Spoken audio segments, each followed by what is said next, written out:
Hello दोस्तों, कैसे हैं आप लोग। आशा करते हैं आप लोग मस्त होंगे और आप सबकी बोर्ड एग्जाम की तैयारी भी मस्त चल रही होगी।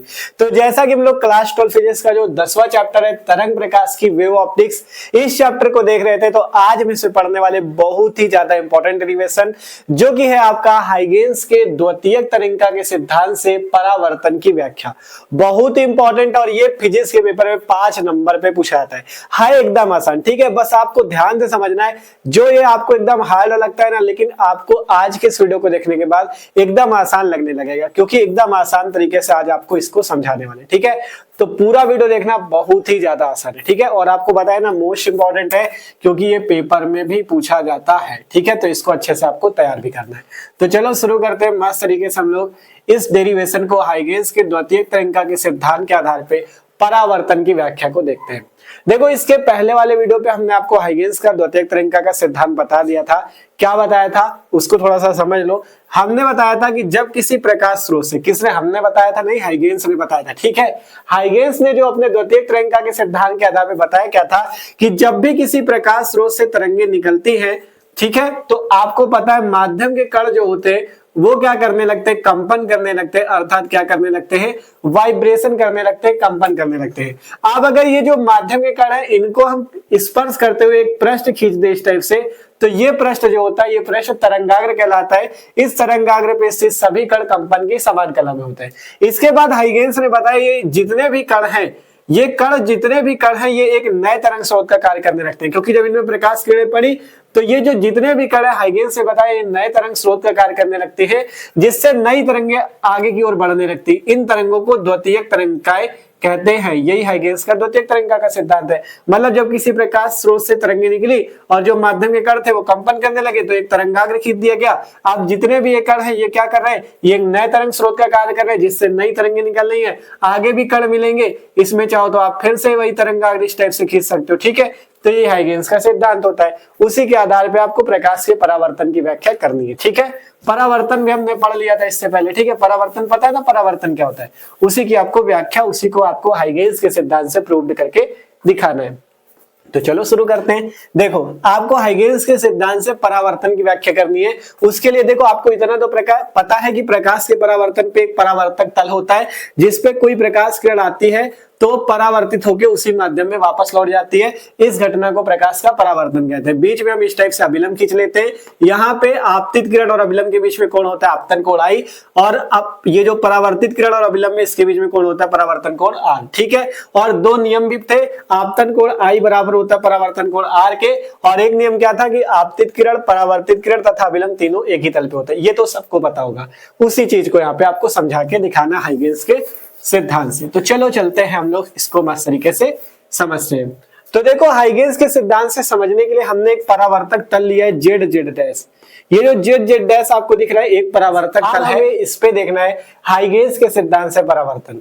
तो इसके लिए हम क्या करेंगे, एक तरंगाग्र को इस पे आपतित कराएंगे। ठीक है, जिससे हम लोग हाइगेंस के सिद्धांत द्वारा परावर्तन देखेंगे। तो हम मान लेते हैं यहाँ पे एक तरंगाग्र हम लोग इस टाइप से, आपको तरंगाग्र को इसमें तिरछा लाके डालना है। ठीक है, इस टाइप से। यहाँ पे देखो, आपको पटरी से चित्र बनाओगे तो मस्त चित्र आपका बनेगा।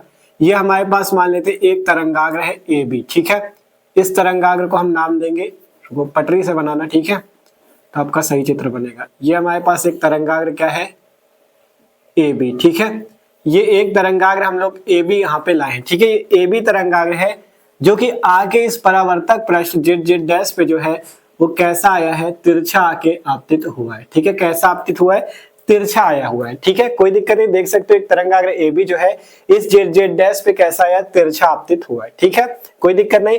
आप सबसे पहले क्या हुआ, इस जेड जेड डैश पृष्ठ पे इस तरंगाग्र ए बी का ए बिंदु आके इस पे पड़ा हुआ है। ठीक है, इस जेड जेड डैश पृष्ठ पे ए बिंदु जो है आगे सबसे पहले स्पर्श करता है। ये चीज आपको समझ के रखना है, क्योंकि आगे आपको रचना भी लिखनी पड़ेगी। ठीक है, ये हमने क्या किया, एक तरंगाग्र ए बी को इस परावर्तक पृष्ठ जेड जेड डैश पे तिरछा आपतित किया, और ये जो आपका तरंगाग्र ए बी है उसका ए पॉइंट जो है सबसे पहले इस जेड जेड डैश को आके स्पर्श किया है। ठीक है, अब आपको पता है हाइगेंस का सिद्धांत हमने बताया, जब आपका यहाँ पे आके ये पड़ेगा तो इससे क्या होंगी, द्वितीय तरंगे आगे की ओर निकलने लगेंगी, क्योंकि जब आपका आगे किसी जैसे कण से टकराता है तो वो नए तरंग स्रोत का कार्य करता है जिससे नई तरंगे निकलती हैं। उसी टाइप से यहाँ से टकराया तो इससे नई तरंगे आगे की ओर निकलेंगी, तो इस टाइप से इससे नई तरंगे आगे की ओर निकलने लगेंगी। ठीक है, और इन तरंगों को क्या बोला जाएगा, द्वितीयक तरंगे बोला जाएगा। ठीक है, अब देखो ए पॉइंट से यहाँ से आगे की ओर तरंगे निकलने लगी, और अब क्या करेगा, देखो अभी केवल ए पॉइंट ने स्पर्श किया था, अब इसके बी पॉइंट को भी हम आगे की ओर लाएंगे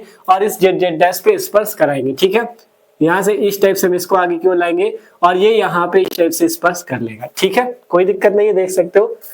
और देखो सही से लाइन बना देते हैं जिससे चित्र थोड़ा सही लगे। ठीक है, इस टाइप से आप देखो लाइन सही है। अब देखो हमने क्या किया, इस बी पॉइंट को आगे की ओर ले गए और ये जेड जेड डैश पे यहाँ पे स्पर्श किया। जिस पॉइंट पे स्पर्श किया इस पॉइंट को नाम दे देते ए डैश पॉइंट। ठीक है, ये ए पॉइंट था, ये पॉइंट है ए डैश। ठीक है, अब देखो ये बी पॉइंट को जब मतलब बी से प्रकाश किरण आके इस ए डैश पे पड़ी, मतलब जेड जेड डैश के ए डैश बिंदु पे आके पड़ी, तो अब आपको पता है यहाँ पे पड़ी तो इससे भी द्वितीयक तरंगे निकलेंगी। जैसे ए यहाँ पे स्पर्श कर रहा था तो इससे द्वितीयक तरंगे आगे की ओर निकली, वैसे ए डैश यहाँ पे स्पर्श किया, अब इससे द्वितीयक तरंगे आगे की ओर इस टाइप से यहाँ से निकलने लगी, यहाँ से भी निकल गई। जैसे यहाँ से द्वितीयक तरंग आगे की ओर निकली थी, वैसे ही बी ने जब ए डैश को स्पर्श किया आके तो इससे भी द्वितीयक तरंग आगे की ओर निकली। अब जैसे यहाँ पे ए से बी को मिलाया गया था तो तरंगाग्र बना था, वैसे हम यहाँ पे ए डैश को यहाँ पे मिलाएंगे जाके, तो इसमें भी हमें एक तरंगाग्र जाके प्राप्त हो जाएगा। ठीक है, इस टाइप से ये। ठीक है, ये भी हमें एक तरंगाग्र प्राप्त होगा।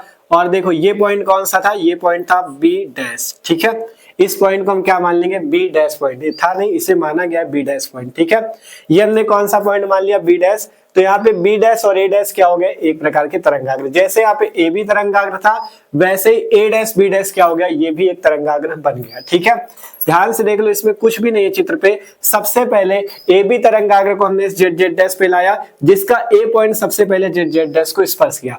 अब ए पॉइंट ने स्पर्श किया तो इससे द्वितीयक तरंग आगे की ओर बढ़ी। ठीक है, इसके बाद बी पॉइंट आके यहाँ पे इस जेड जेड डैश पे स्पर्श किया, जिस पॉइंट पे आया उस पॉइंट को ए डैश बोला गया। अब इसके बाद ए डैश से भी द्वितीयक तरंग आगे की ओर निकली। अब इसके बाद हमने यहाँ पे भी तरंगाग्र बनाने के लिए इस ए डैश को यहाँ पे लंबवत, देखो तरंगाग्र हमेशा तरंग के लंबवत होता है। ठीक है, तो यहाँ पे हमने लंबवत 90 डिग्री की एक लाइन खींच दी। जब 90 डिग्री की एक लाइन खींच दी तो यहाँ पे जो पॉइंट पे यहाँ पे पड़ा उस पॉइंट को बी डैश माना गया, तो यहाँ से ए डैश बी डैश क्या हो गया, तरंगाग्र। वैसे ही जैसे ये आपका तरंगाग्र है ना, ये भी आपका क्या बना रहा है, इस तरंग के साथ 90 डिग्री का कोण बना रहा है। ठीक है, ये तरंगाग्र भी इस तरंग के साथ 90 डिग्री का कोण बना रहा है, ये तरंगाग्र भी इस तरंग के साथ 90 डिग्री का कोण बना रहा है। ये चीज आपको याद रखना है। ठीक है, कोई दिक्कत नहीं इतने तक, एकदम आसान है। अब देखो हमें यहाँ पे परावर्तन भी दिखाना है, प्रकाश का परावर्तन भी तो सिद्ध करना है। तो उसके लिए हम क्या करेंगे, उसके लिए देखो परावर्तन पे हमें क्या करना होता है, आपको बताया जब आपतित किरण आती तो हम इसमें अभिलंब खींचते हैं, तब यहाँ पे आपतन कोण आई बनता है। तो उसी प्रकार से हम यहाँ पे एक अभिलंब 90 डिग्री की लाइन खींचेंगे इस टाइप से। ठीक है, ठीक है, ये देखो ये पॉइंट हमारा ए डैश था। ठीक है, ये हमने 90 डिग्री की लाइन खींच दिया, कोई दिक्कत नहीं किसी को। अब आपको इतना तो पता है, देखो ये किरण आपतित किरण की तरह है, ध्यान से देखो ये किरण कैसी, आपतित किरण की तरह है। तो आपतित किरण और अभिलंब के बीच में जो कोण बनता है उस कोण को क्या कहते हैं, आपतन कोण आई कहते हैं। उसी टाइप से इधर देखोगे, यहाँ पे एक अभिलंब खींच लेते हैं इस टाइप से। ठीक है, यहाँ पे हमने एक अभिलंब खींच लिया, ये पॉइंट था ए डैश। ठीक है, तो ये आपका अभिलंब और ये अपवर्तित किरण या ये परावर्तित किरण हो जाएगी। तो इसके बीच में कोण कौन सा बन जाएगा, कोण आर। ध्यान से देख लो, ये आपका अभिलंब है, अभिलंब और आपतित किरण के बीच बना कोण कोण आई, और अभिलंब और परावर्तित किरण के बीच बना कोण कोण आर, जिसे परावर्तन कोण बोलेंगे। ठीक है, इतने तक कोई दिक्कत नहीं किसी को। ठीक है, कोई दिक्कत नहीं। अब आसान एकदम, बस थोड़ा सा आपको कोण के बारे में समझना है। मेन कोण के बारे में समझ जाओगे तो इसकी रचना भी ये आपको लिखा देंगे एकदम आसान भाषा पे, बस आप एकदम आसानी से समझो। ठीक है, आप देखना ध्यान से, ये कोण क्या हुआ, कोण आई। अब यहाँ पे देखोगे ये है अभिलंब, ये वाली लाइन देखो ये अभिलंब है, और देखो ये लाइन क्या है, अभिलंब। तो अगर बात करें यहां से यहां तक का ये पूरा कोण, यहां से लेके यहां तक का ये पूरा कोण कितना होगा, तो अभिलंब जो होता है कितना कोण बनाता है, 90 डिग्री का बनाता है। अभिलंब कितना कोण बनाता है, ये यहां से इस लाइन को देखो और यहां से लेके इस कोण को देखो, यहां तक के कितना कोण बनाएगा, 90 डिग्री का। ये कोण कितना बनाएगा, 90 डिग्री। ठीक है, और एक लाइन यहां से 20 से गई हुई है इस टाइप से, एक लाइन इस टाइप से 20 से गई हुई है, ये देखो ये लाइन, और ये कितना कोण बना रहा है आई, ये कोण कितना बना रहा है आई, ध्यान से देखो ये कोण कितना बना रहा है आई। अगर इतना कोण आई है और पूरा कोण कितना है 90, तो इतना कितना बच जाएगा, तो आप तुरंत कहोगे भैया 90 माइनस आई बच जाएगा। कितना बच जाएगा, 90 माइनस आई। तो मतलब ये वाला कोण कितना हो जाएगा, ये हो जाएगा 90 माइनस आई। ठीक है, कोई दिक्कत नहीं। मतलब ये कोण आई है इतना, और अभिलंब जो होता है यहाँ से तल से कितना बनाएगा 90 डिग्री का, तो 90 पूरा कोण है, इतना है आई ये वाला, तो इतना कितना हो जाएगा, ये हो जाएगा 90 माइनस है। कोई दिक्कत नहीं। अब इसके बाद और फिर ध्यान से समझना, ठीक है। आप देखो ये है तरंग, ये क्या है, तरंग है। आप कहोगे ये क्या है भैया, ये आपके पास है तरंग। ध्यान से देखना, ये है तरंग, ठीक है। ये देखो ये तरंग है, और इस पे जो a डैश बी है आपका, ये a डैश बी, ये क्या है, तरंगाग्र है। तरंगाग्र हमेशा तरंग से कितना कोण बनाता है, 90 डिग्री का। ठीक है, तरंगाग्र जो ये है, ये हमेशा यहां से यहां तक का जो कोण बनेगा वो कितना बनेगा, 90 डिग्री। ठीक है, क्योंकि तरंगाग्र हमेशा तरंग से 90 डिग्री का कोण बनाएगा, तो ये कोण कितना बना, 90 डिग्री। देखो ये तरंगाग्र और ये तरंग जो है, इसके साथ कितना कोण बनाएगा, 90। अब जब ये 90 डिग्री का कोण है और ये कोण देखोगे, इतना कोण कितना आई, तो आप कहोगे भैया ये जो बचा हुआ कोण है ये कितना हो जाएगा, ये भी कहोगे तुरंत कि 90 माइनस आई हो जाएगा। कितना हो जाएगा, 90 माइनस आई। ठीक है, देखो सही से लिख देते, इसीलिए छेड़ देते हैं। ठीक है, ये केवल समझाने के लिए यहाँ पे दिखाया गया था। ठीक है, ये कितना हो गया, 90 माइनस आई। मेन आपको यहाँ पे कोण समझना एकदम आसान है, बाद में कुछ भी नहीं है। ठीक है, क्या कहा हमने, ये यहाँ से ये जो तरंग है और ये जो तरंगाग्र कितना कोण बनाएगा आपस में, 90। अब इतना कोण अगर आई है तो इतना बचा हुआ कितना हो जाएगा, इतना बचा हुआ ये हो जाएगा 90 माइनस आई। ठीक है, ध्यान से समझो, कुछ भी नहीं है भाई साहब इसमें। पहले हमने कहा अभिलंब जो था इसके साथ 90 बना रहा था, और ये कोण अगर आई है तो ये कितना हो गया, 90 माइनस आई। इसके बाद हमने कहा ये जो तरंगाग्र ए बी है, ये इसके साथ कितना कोण बना रहा है, ये बना रहा है 90। तो और ये कोण कितना आई, ये कोण कितना आई, और ये कितना हो जाएगा, जब पूरा 90 ये आई है तो ये कितना बच जाएगा, 90 माइनस आई। ठीक है, और कुछ भी नहीं है इसमें। आप ध्यान से देखना, आप ध्यान से देखना। ठीक है, आप ध्यान से देखो, इतना तो बात हो गई। अभी यहाँ पे एक कोण और बचता है, ये वाला कोण कितना होगा। अब इसमें आपको दिमाग लगाना है कि ये वाला कोण आपका कितना होगा जाके, ये वाला। ठीक है, तो अब ये वाला कोण भी आप आसानी से पता कर सकते हो, इसमें भी कुछ नहीं। देखो ये अभिलंब है, ठीक है, ये अभिलंब है, ये देखो, तो अभिलंब कितना कोण बनाएगा, 90 डिग्री। अभिलंब कितना बनाएगा, 90 डिग्री। और यहाँ पे 20 से देखो एक लाइन ऐसे गई हुई है, ये वाली लाइन देखो तरंगाग्र वाली, a डैश पॉइंट, ये b डैश पॉइंट। ठीक है, ये लाइन ऐसे गई हुई है। ठीक है, और यहाँ पे जो कोण बन रहा है, ये वाला कोण देखोगे, ये कितना बन रहा है, ये वाला कोण जो बन रहा है, ये बन रहा है 90 माइनस आई। ध्यान से देखो, ये वाला पॉइंट जो है ये कितना कोण बना रहा है, 90 माइनस आई। और अभिलंब से ये वाली जो अभिलंब की रेखा देख रहे हो, ये और इसके बीच में कितना कोण है, 90। अभिलंब की रेखा और इसके बीच में देखो ना, ये कोण कितना है, 90 ही तो है। अब इतना कोण है 90 माइनस आई, तो ये बचा हुआ कितना बच जाएगा। आप तुरंत कहोगे भैया ये कितना बच जाएगा, बताओ। पूरा है 90, इतना है 90 माइनस आई, तो ये कितना बच जाएगा। आप तुरंत कहोगे भैया आई बच जाएगा। तो बस यही समझना, ये वाला कोण कितना है, आई, और कुछ भी नहीं है। ठीक है, इसमें मेन कोण समझना था और आगे कुछ भी नहीं करना है। देख लो, सबसे पहले देखा अभिलंब ये है, अभिलंब और तल के बीच में 90 कोण बन रहा है, और ये वाला आपतन कोण आई है, तो इतना बचा हुआ 90 माइनस आई हो गया। इसके बाद देखा हमने क्या, ये तरंगाग्र इस तरंग के साथ 90 बना रहा है, और ये आई है तो ये कितना बच गया, 90 माइनस आई। इसके बाद इधर देखो, ये अभिलंब और इस तल के साथ कितना, ये यहां से लेके यहां तक का कितना बनेगा, 90, और ये है 90 माइनस आई। तो अगर इतना 90 माइनस आई और पूरा 90, तो ये कितना बच जाएगा, आई। और कुछ भी नहीं समझना, बस हो गया काम खत्म। ठीक है, और कुछ भी नहीं है। वैसे ही जैसे ये वाला कोण, जैसे ये वाला कोण आई था तो यहाँ का कोण आई हुआ है, वैसे अगर ये कोण आर है तो यहाँ का कोण भी आर हो जाएगा। कैसे हो जाएगा, ये यही चीज यहाँ पे भी समझोगे, कुछ भी नहीं है। वैसे ही यहाँ पे जैसे 90 माइनस आई हुआ, इधर वाला 90 माइनस आर होगा, ये भी 90 माइनस आर होगा, और फिर से आर हो जाएगा। ठीक है, जैसे यहाँ पे किया वही चीज वहां करनी है। अगर इधर का समझ गया तो उधर का समझने में भी कुछ भी नहीं है। बस इसमें कोण समझ गया तो आगे कुछ भी नहीं रखा, एकदम आसानी से आप हाइगेन्स के सिद्धांत से परावर्तन की व्याख्या कर सकते हो। ठीक है, चित्र बन चुका है। अब इसके बाद हम थोड़ा सा यहाँ पे रचना की बातें लिखेंगे, आपको समझाएंगे, इसके बाद आपका डेरिवेशन करके आपको दिखा देंगे। ठीक है, तो यहाँ पे हम पहले रचना लिखते हैं और आपको आगे समझा देते हैं। ठीक है, तो देखो लिखते हैं। ठीक है, अब इसकी हम लोग रचना को समझते हैं। रचना में एकदम आसान भाषा में हमने लिखा है, जो चित्र बनाया वही चीज लिखा है। ठीक है, और इसमें एक चीज देख लेना, इस पॉइंट को हमने ए डैश बोल दिया था, ये ए है। ठीक है, ये ए है, ये ए डैश है, ये बी है, ये बी डैश। ठीक है, अब इसके बाद ध्यान से रचना समझो, बहुत आसान है, कुछ भी नहीं है। ठीक है, इसमें सबसे पहले क्या लिखा है उसको पढ़ते हैं और आसानी समझते हैं। हमने लिखा, माना एक तरंगाग्र ए बी परावर्तक पृष्ठ जेड जेड डैश पे तिरछा आपतित होता है और t बराबर 0 समय पे तरंगाग्र का ए सिरा जेड जेड डैश को स्पर्श करता है। हमने बताया था कि माना एक तरंगाग्र जो ए बी तरंगाग्र है, ये जो आपका जेड जेड डैश परावर्तक पृष्ठ है, इस पे क्या होता है, तिरछा आपतित होता है। और हमने माना कि जब समय t बराबर 0, मतलब जब 0 समय था, तब तरंगाग्र का जो बिंदु ए है इसने जेड जेड डैश को स्पर्श किया। क्या माना कि जब समय बराबर 0 था, तब तरंगाग्र का मतलब जो बिंदु ए है इसने जेड जेड डैश को स्पर्श किया। ठीक है, क्या लिखा, माना एक तरंगाग्र ए बी परावर्तक प्लस जेड जेड डैश पे तिरछा आपतित होता है। t बराबर 0 समय में तरंगाग्र का ए सिरा जेड जेड डैश को स्पर्श करता है। यहाँ पे कोई दिक्कत नहीं। अब आपको पता है यहां से द्वितीयक तरंग आगे की ओर निकलेगी इस टाइप से। ठीक है, तो आगे लिखा गया है माना तरंगाग्र की चाल v है। मान लिया कि तरंगाग्र जो है v चाल से चलता है, मतलब जो तरंगाग्र है v चाल, इसकी स्पीड कितनी है, इसकी चाल कितनी v है। तो माना तरंगाग्र की चाल v है तथा इसके बाद b से a डैश तक पहुंचने में t समय लगता है।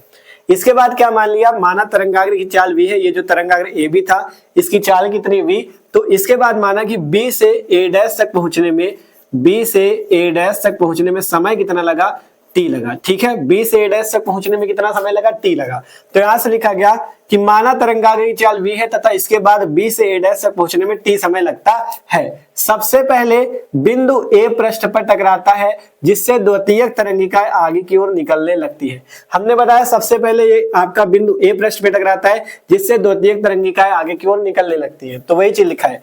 अब लिखा गया जितने समय में तरंगाग्र b से a डैश तक पहुंचना है, उतने ही समय में द्वितीयक तरंगिका a से b डैश तक पहुंचती है। ध्यान समझना, जितने समय में तरंगाग्र b से a डैश तक पहुंचता है, जितने समय में आपका तरंगाग्र b से a डैश तक पहुंचता है, उतने ही समय में जो द्वितीयक तरंगिका a से निकल रही है, ये a से निकल के b डैश तक पहुंचती है। ध्यान से समझना, जितने समय में द्वितीयक तरंगिका ये a से b डैश तक पहुंच रही है, उतने ही समय में तरंगाग्र b से a डैश तक पहुंच रहा है। मतलब b से a डैश तक पहुंचने में लगा समय a से b डैश तक पहुंचने में लगे समय के बराबर है। a से कौन तरंगिका निकल रही है, द्वितीयक तरंगिका, और b से a डैश तक कौन पहुंच रहा है, तरंगाग्र पहुंच रहा है। ये बात ध्यान रखिए। तो कुछ भी नहीं लिखा हुआ है इसमें। सबसे पहले लिखा गया माना एक तरंगाग्र A B Z Z dash परावर्तक पृष्ठ पे तिरछा आपतित होता है। सबसे पहले तरंगाग्र का ए पॉइंट जो है इस जेड जेड डैश को t बराबर 0 समय पे स्पर्श करता है। फिर माना कि तरंगाग्र की चाल v है, ठीक है, तथा इसके बाद क्या होता है, इसके बाद b से a डैश तक पहुंचने में t समय लगता है। ठीक है, अब इसके बाद लिखा गया जितने समय में आपका तरंगाग्र b से a डैश तक पहुंचता है, उतने ही समय में a से द्वितीयक तरंगिका b डैश तक पहुंचती है। यही बात लिखी गई है, आप लोग ध्यान से देख सकते हो। माना तरंगाग्र की चाल v है, इसके बाद b से a डैश तक पहुंचने में t समय लगता है। सबसे पहले बिंदु a पृष्ठ पर टकराता है, जिससे द्वितीयक तरंगिका आगे की ओर निकलने लगती है। जितने समय में तरंगाग्र b से a डैश तक पहुंचता है, उतने ही समय में द्वितीयक तरंगिका a से b डैश तक पहुंचती है। आसान भाषा पे आप लोग रचना लिख सकते हो, कोई भी बात यहाँ रटने वाली नहीं लिखी है, एकदम आसानी से आपको समझा दिया। ठीक है, अब आपको यहाँ पे पता चला कि a से b डैश तक जितना समय लगता है और b से a डैश तक जितना समय लगता है वो बराबर है, और तरंगाग्र की चाल भी हमने v मान रखी है। तो अब हम यहाँ पे दूरी निकाल लेते हैं कि b से a डैश तक हमें कितनी दूरी तय करनी पड़ी और a से b डैश तक हमें कितनी दूरी तय करनी पड़ी। तो यहाँ नीचे से लिखते हैं दूरी बराबर सूत्र सबको पता होगा, दूरी बराबर होता है चाल गुणे समय। पता है ना, दूरी बराबर चाल गुणे समय। ठीक है, दूरी बराबर चाल गुणे समय पता है सबको। तो यहां से हम क्या करते हैं, हम दूरी बराबर चाल गुणे समय है, तो सबसे पहले हम b से a डैश तक की दूरी निकाल ले। अगर b से a डैश तक की दूरी निकाल ले, ठीक है, ब्लैक से लिख दे, देखो इसे, b से a डैश तक की दूरी निकाल ले, b a डैश, तो दूरी हो गई b a डैश, और चाल कितनी है, चाल हमने v मान रखी है, तो चाल हो गई v इंटू समय कितना हो जाएगा, समय बताओ, समय b से a डैश तक भी t लग रहा है और a से b डैश तक भी t लग रहा है, मतलब b a डैश बराबर हो जाएगा v इंटू t। इसे मान लो समीकरण नंबर 1। ठीक है, देख लो b से a डैश तक की दूरी v इंटू t। इसके बाद a से b डैश तक की दूरी अगर निकाल ले, a से b डैश तक की दूरी, तो इसमें भी चाल कितनी होगी, v ही है, क्योंकि माध्यम एक ही है और चाल हमने तरंग की v ही मान रखी है। तो चाल v हो गई, और समय बताया ना, जितना b से a डैश तक लगता है उतना a से b डैश तक लगता है। तो यहाँ से v इंटू टी ये भी आ जाएगी। ठीक है, v इंटू टी ये भी आ गई। इसे मान लो समीकरण नंबर 2। इसे मान लिया गया समीकरण नंबर 2, मतलब बी ए डैश भी b इंटू टी आया, ए बी डैश भी b इंटू टी। तो यहाँ से लिख सकते हो समीकरण 1 व 2 से, समीकरण 1 व 2 से समीकरण 1 व 2 से क्या मिल गया, बी ए डैश और ए बी डैश बराबर मिल गए, बी ए डैश बराबर ए बी डैश बराबर वी इंटू टी। ठीक है, हमें ये चीज मिल गया कि बी ए डैश से ए बी डैश बराबर है, मतलब बी ए डैश दूरी बराबर ए बी डैश दूरी के कितनी है, वी इंटू टी है। ठीक है, तो ये चीज हमने बराबर करके लिख दिया, कोई दिक्कत नहीं। अब हमें परावर्तन के नियम दिखाने, तभी तो हम प्रूव्ड कर पाएंगे। तो यहाँ से हम आगे की ओर चलते हैं। ठीक है, आगे की ओर हम यहाँ से चलते हैं। ठीक है, अब हम क्या करते हैं यहाँ से, अब इसके बाद हम देखो दो त्रिभुज लेंगे। पहला त्रिभुज लेंगे त्रिभुज ए बी ए डैश, लिखते हैं त्रिभुज ए बी ए डैश। ठीक है, ये समकोण त्रिभुज है, लिखते हैं समकोण त्रिभुज, क्योंकि यहाँ पे बीच में 90 डिग्री का कोण भी बन रहा है। समकोण त्रिभुज, समकोण त्रिभुज ए बी ए डैश में, अब समकोण त्रिभुज में पाइथागोरस प्रमेय आपको पता होती है। ठीक है, और हम वहां से लंब बटा कर्ण वाले सारे सूत्र भी लगा सकते हैं। तो यहाँ से हम क्या निकालेंगे, जो त्रिभुज ए बी ए डैश है इसमें हम निकालेंगे साइन आई। ठीक है, इसमें हम निकालेंगे साइन आई की वैल्यू, साइन आई, आई कोण ये है। ठीक है, और आपको साइन थीटा पता भी है, साइन थीटा बराबर क्या होता है, लंब बटा कर्ण। सबको फॉर्मूला पता होगा, साइन थीटा लंब बटा कर्ण होता है। तो साइन आई अगर निकालो तो आई कोण कौन सा होगा, ये वाला, और जो कोण होता है उसके सामने की भुजा कौन सी होती है, लंब, मतलब बी से ए डैश तक की क्या हो जाएगी, लंब। और कर्ण कौन होती है, सबसे लंबी भुजा, सबसे लंबी भुजा यहाँ पे कौन है, ए ए डैश। तो यहाँ से बी ए डैश बराबर क्या आ गया, ए ए डैश। ठीक है, कोई दिक्कत नहीं, देख लो ध्यान से। साइन आई निकालना था, तो आई के सामने की भुजा बी ए डैश लंब हो गई, और कर्ण कौन सा हो गया, ए ए डैश। ठीक है, तो बी ए डैश बटा ए डैश। अब यहाँ से एक चीज और पता है आपको कि बी ए डैश जो है ए बी डैश के बराबर, तो हम बी ए डैश की जगह ए बी डैश लिख देंगे, लिखेंगे चूंकि बी ए डैश बराबर ए बी डैश। तो यहां से आ जाएगा साइन आई बराबर बी ए डैश की जगह ए बी डैश बटे में ए ए डैश। इसे मान लेंगे समीकरण नंबर 2। ठीक है, कोई दिक्कत नहीं है, साइन आई बराबर बी ए डैश की जगह ए बी डैश लिख दिया बटे में ए डैश। ठीक है, अब इसके बाद दूसरा त्रिभुज लेंगे, त्रिभुज ए, या इधर से ले लो त्रिभुज ए डैश बी डैश ए, लिखते हैं समकोण त्रिभुज, समकोण त्रिभुज ए डैश बी डैश ए में। ठीक है, समकोण त्रिभुज ए डैश बी डैश ए ले लेते हैं। इसमें कौन सा कोण है, साइन आर। ठीक है, हम साइन आर निकालेंगे यहाँ से, साइन आर बराबर, ठीक है, साइन आर भी वही लंब बटा कर्ण होगा। तो आर के सामने की भुजा लंब, लंब कौन सी हो जाएगी, ए से बी डैश तक। ठीक है, लंब कौन सी हो जाएगी, ए से बी डैश तक। कर्ण कौन सी हो जाएगी, सबसे लंबी भुजा, वही ए ए डैश। ठीक है, वही हो जाएगी ए ए डैश। ठीक है, देख लो ध्यान से, साइन आर में क्या हुआ, लंब, आर के सामने की भुजा ये वाली ए बी डैश। ठीक है, और कर्ण कौन सी, यही ए ए डैश। ठीक है, कोई दिक्कत नहीं है। तो इसे कौन सा समीकरण मान लो, समीकरण नंबर 3। ठीक है, आप यहां से एक चीज देखोगे, साइन आई भी ए बी डैश बटा ए डैश है, साइन आर भी ए बी डैश बटा ए डैश, मतलब साइन आई और साइन आर बराबर है। तो यहां से लिखेंगे समीकरण 2 व 3 से, समीकरण 2 व 3 से, समीकरण 2 व 3 से हमें क्या मिल गया, साइन आई बराबर साइन आर की। क्यों, क्योंकि sine I A B dash बटा ए डैश, साइन आर भी ए बी डैश बटा ए डैश।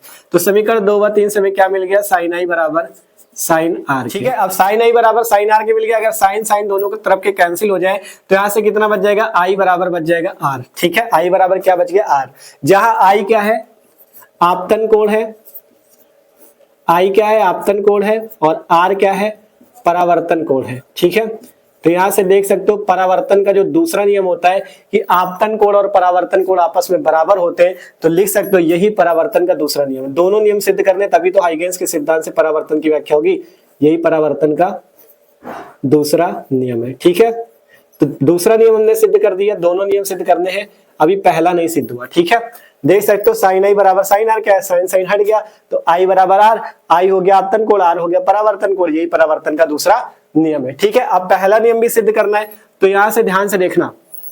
ठीक है, यहां से ध्यान से देखना, लिखते हैं यहां पर चीज है, देखो यहां पर जो तरंगाग्र ए बी है, ए बी एक तरंगाग्र है जो कि क्या हो रहा है, इस परावर्तक पृष्ठ पे आ रहा है। तो जो तरंगाग्र आ रहा है उसे आपतित तरंगाग्र बोलेंगे। यहाँ पर आपतित तरंगाग्र ए बी, जैसे आपतित किरण होती है, जो किरण आती है उसे आपतित किरण, वैसे जो तरंगाग्र आ रहा है उसे आपतित तरंगाग्र, जो तरंगाग्र जा रहा है उसे परावर्तित तरंगाग्र। तो लिख देते हैं यहाँ पे आपतित तरंगाग्र ए बी, यहाँ पे आपतित तरंगाग्र ए बी, परावर्तित तरंगाग्र, परावर्तित तरंगाग्र, ये परावर्तित तरंगाग्र कौन, ए डैश बी डैश, तथा इन पर खींचे गए अभिलंब, तथा इन पर खींचे गए अभिलंब, अभिलंब तीनों ही परावर्तक पृष्ठ जेड जेड डैश पे स्थित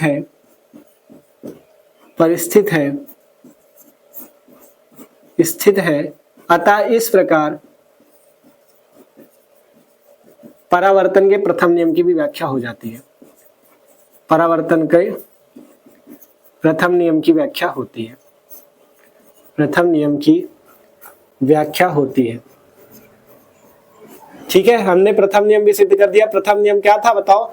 आपतित किरण, परावर्तित किरण तथा विलंब तीनों एक ही तल पे होते। तो देखो ना, आपतित तरंगाग्र ए बी, परावर्तित तरंगाग्र ये जो ए डैश बी डैश है, और इन पे जो खींचे गए अभिलंब ये सब कहाँ स्थित है? इसी जेड जेड डैश पे तो स्थित है, इसी परावर्तक पृष्ठ जेड जेड डैश पे तो स्थित है। तो वही चीज हो गया, यहाँ पर आपतित तरंगाग्र ए बी, परावर्तित तरंगाग्र ए डैश बी डैश तथा इन पर खींचे गए अभिलंब तीनों ही परावर्तक पृष्ठ जेड जेड डैश पे स्थित है। अतः इस प्रकार परावर्तन के प्रथम नियम की व्याख्या हो जाती है। और दूसरा नियम यहाँ से सिद्ध हो गया, साइन आई बराबर साइन आर, आई बराबर आर, मतलब आपतन कोण बराबर परावर्तन कोण के। यही परावर्तन का दूसरा नियम है। यहाँ से लिख सकते हो प्रूव्ड, मतलब यही चीज हमें सिद्ध करना था हाइगेन्स के सिद्धांत से। ठीक है, यही चीज हमें सिद्ध करना था और आसानी से हमने हाइगेन्स के सिद्धांत द्वारा परावर्तन की व्याख्या कर ली और 5 नंबर भी आपके पक्के हो चुके हैं। कुछ भी नहीं था इसमें, आसान एकदम है। बस आपको ध्यान से पहले चित्र समझना था, फिर मेन यहाँ पे कोण समझना। अगर ये कोण आई है तो ये वाला कोण आई होगा, अगर ये कोण आ रहे हैं तो ये वाला कोण भी आर होगा। इसके बाद ये बातें आपको अपनी हिसाब से लिखनी है। समझा हमने पूरा दिया, रटना एक भी बात नहीं है, आसानी से समझ गए। इसके बाद दूरी निकाल लो पहले, फिर दोनों समकोण त्रिभुज से साइन आई और साइन आर का मान निकालो। साइन आई बराबर साइन आर, आई बराबर आर है। परावर्तन का दूसरा नियम सिद्ध हो गया। और पहला नियम सिद्ध कर दो, आपतित तरंगाग्र ए बी, परावर्तित तरंगाग्र ए डैश बी डैश और इन पर खींचे गए अभिलंब तीनों ही जेड जेड डैश पे स्थित है। यही परावर्तन का पहला नियम है। बस काम आपका कंप्लीट, पूरा परावर्तन के नियम की व्याख्या हो चुकी है। ठीक है, तो आशा करते हैं आज का जो डेरिवेशन है पूरा आपको समझ में आया, पूरा अच्छे से आपको समझाया एक एक चीज लिख के, जिससे आसानी से आप समझ जाओ। थ्योरी और सब कुछ बताया एकदम आसान भाषा पे। ठीक है, तो वीडियो अच्छा लगा हो तो लाइक कर लेना, और जो लोग चैनल पे हो सब्सक्राइब कर लो, क्योंकि यहाँ पे बहुत ही बेहतरीन तरीके से तैयारी होती है। एक एक चीज को हम लोग बहुत अच्छे से समझते हैं। ठीक है, अगर आप इसके पहले की वीडियो देखना चाहो इस तरंग प्रकाश की चैप्टर के, या इसके पहले जितने भी चैप्टर हो चुके किरण प्रकाश की और भी जितने हो चुके उन सब के वीडियो देखना चाहो तो इस वीडियो के डिस्क्रिप्शन पे चेक कर लेना। फिजिक्स की प्लेलिस्ट मिल जाएगी, उस प्लेलिस्ट पे आपको चैप्टर 1 से पहले पार्ट से लगा के सारे वीडियो फिजिक्स के मिल जाएंगे। केमिस्ट्री की प्लेलिस्ट भी डिस्क्रिप्शन पे, वहां पे केमिस्ट्री के पहले पार्ट से लगा के सारे वीडियो मिल जाएंगे। मस्त तरीके से तैयारी कर सकते हो। ठीक है, तो मिलता है अगले वीडियो पे। और एक काम और करना, इस वीडियो को अपने दोस्तों के साथ भी जरूर शेयर करना, जिससे वो लोग भी चैनल से आके पढ़ सके। ठीक है यार, सपोर्ट आप ही लोगों को करना है। जब आप लोग सपोर्ट करोगे तभी ये चैनल आगे बढ़ पाएगा। ठीक है, तो आप लोगों को सपोर्ट करना है, इस वीडियो को अपने दोस्तों के साथ शेयर करना है, और कमेंट करके भी जरूर बताना कि वीडियो कैसा लगा, समझ में आया कि नहीं। देखो कमेंट करते हो ना तो हमें भी एक मोटिवेशन मिलता है कि हमने पढ़ा है, आपको समझ में आया। ठीक है, तो कमेंट जरूर करना है आपको। मिलते हैं अगले वीडियो पे, इसे नोट कर लो। अगले वीडियो पे अपवर्तन की व्याख्या को देखेंगे। ठीक है, नोट कर लो।